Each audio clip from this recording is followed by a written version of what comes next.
коліна, гудить задня ступиця. Ось такий гул.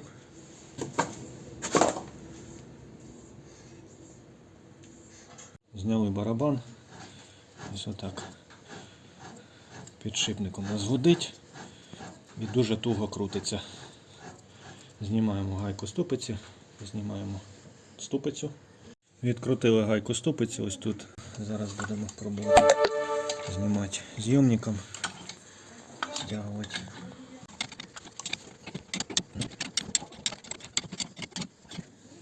Погано йде. Ступицю зняли, але у нас внутрішня обойма лишилася тут на ступиці, тож зараз іншим зйомником будемо знімати.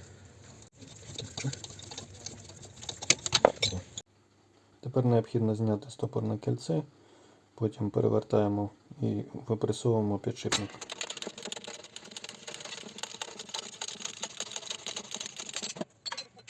Ось такий у нас буде новий підшипник ступиці фірми Fach.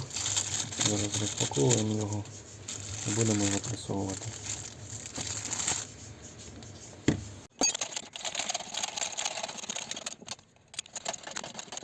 Запресували новий підшипник, поставили стопорне кільце. Ставимо ступицю. Поставили нову гайку ступиці, закрутили, зараз треба її закернити і можна ставити колесо.